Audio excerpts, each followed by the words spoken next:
Hi, my name is Dr. Douglas Owens, and I teach double reeds and saxophone at the University of Tennessee at Martin. And it's my pleasure today to speak with you about the All West 2013-14 audition excerpts.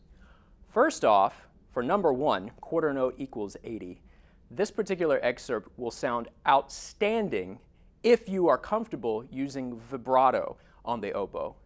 Now, this video is frankly too short to get much more into vibrato and how to use it than that. I'll leave that to you and your private teacher, or maybe even you and your band director. But this etude is very lyrical and beautiful, and it would sound outstanding if you would pour vibrato, even through the moving eighth notes that you have in this particular excerpt. The first thing that I would like to speak to you about is the technical difficulties that you will find in measures 7 and measure 8. Measure 7 was particularly tricky for me while I was preparing to film this because of the octave mechanisms that the oboe uses. As you know, to produce a G at an octave, you press the first octave key. But to do the same thing to an A,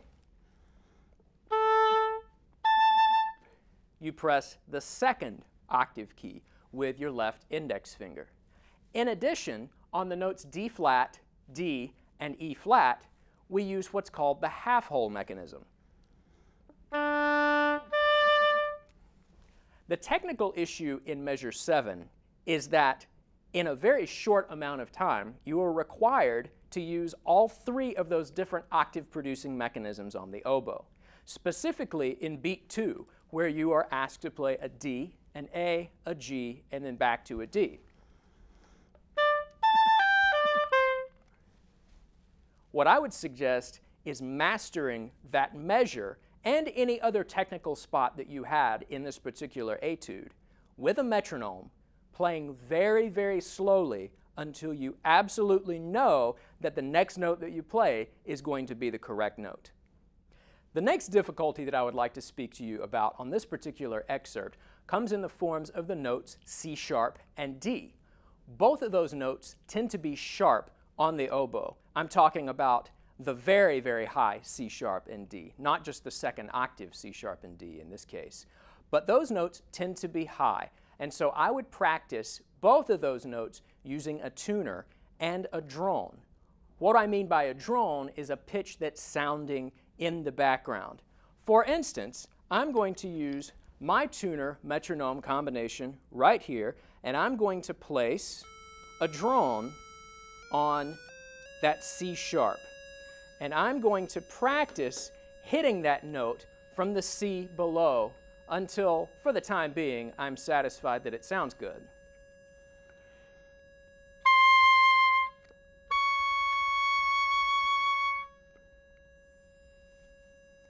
I would do all sorts of things to practice playing that C sharp and D in tune. Maybe without a drone even, to where you can tell on the tuner exactly where those pitches lie.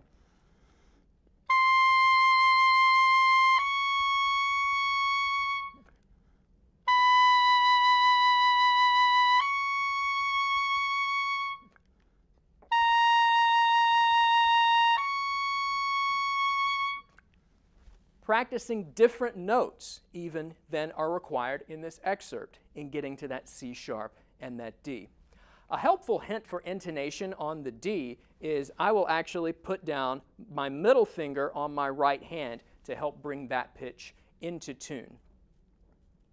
Another suggestion musically is don't break the C sharp and the D between bars 8 and 9 with a breath. In music theory, we talk about the tension of music, and we talk about intervals. That particular interval is a half step. And because it's a half step, it's got a lot of tension waiting for resolution on the downbeat of bar 9. So I personally took this etude in one breath. If you have to breathe, find somewhere other than between that fermata and the downbeat of bar 9 to breathe. The obvious difficulty in the second excerpt is the key that it's in, A flat major. Now, what's so tough about A flat major? Well, notes 4 and 5 of that particular scale D flat and E flat, pose a technical challenge on the oboe. I've seen many students try to play both D flat and E flat using the right pinky.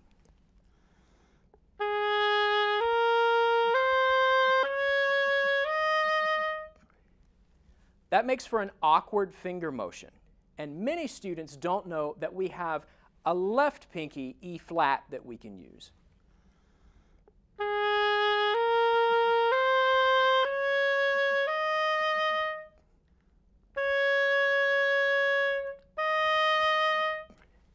Anytime that you are coming from the D flat to the E flat, or going to the D flat from the E flat, I would suggest using the left E flat fingering.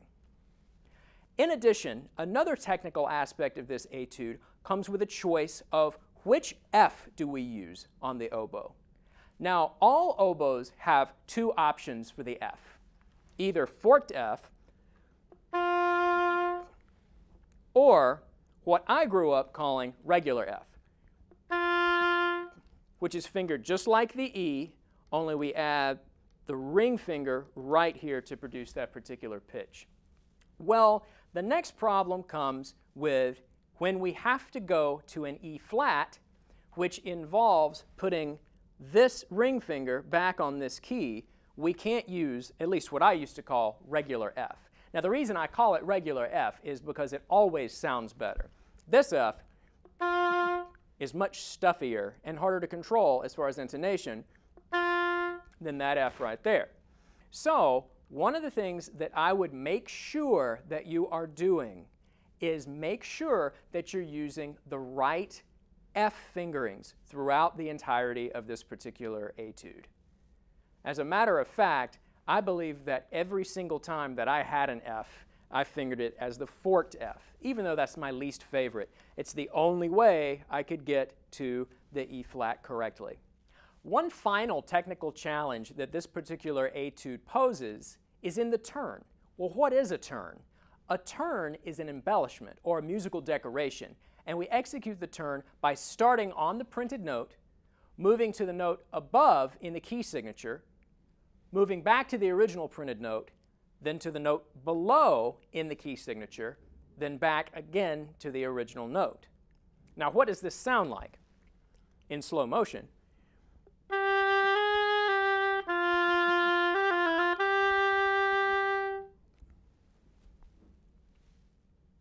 How I conceptualize that particular ornament is by breaking the dotted quarter down into its three component parts, 3 eighth notes. The first 2 eighth notes are the F.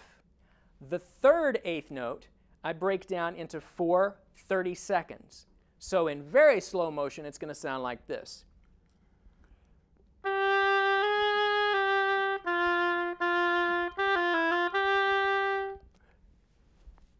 And back up to tempo.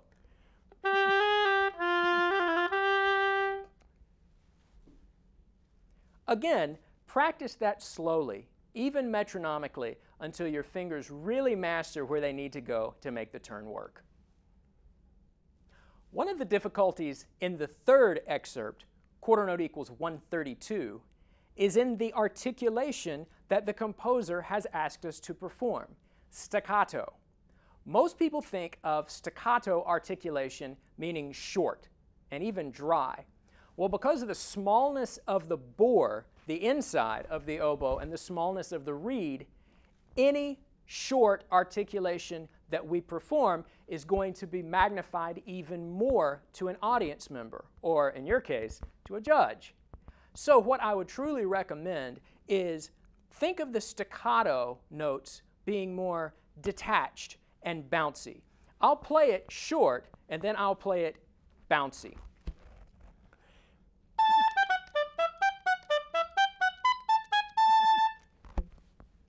That's really dry, and there's not much resonance or bounce in the notes. Here's the way that I suggested.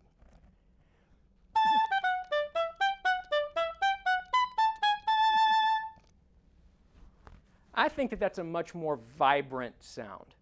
Maybe you agree. Another element of difficulty in this particular etude is where to place the grace notes. I've seen a lot of students leave grace notes out because they're kind of freaked out as to where to fit them into the music. The grace notes in the measure marked 32 are pretty easy to fit in because they are preceded by a long note value, the half note A. If you think about placing the grace notes immediately before the downbeat, you'll be really successful.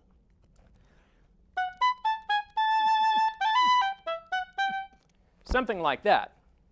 The grace notes in bar 34 are a little bit harder to fit in. So what I would suggest is look in bar 33 at the E on the and of 2. If you shorten that E just a little bit, then you'll have room to fit in those grace notes appropriately.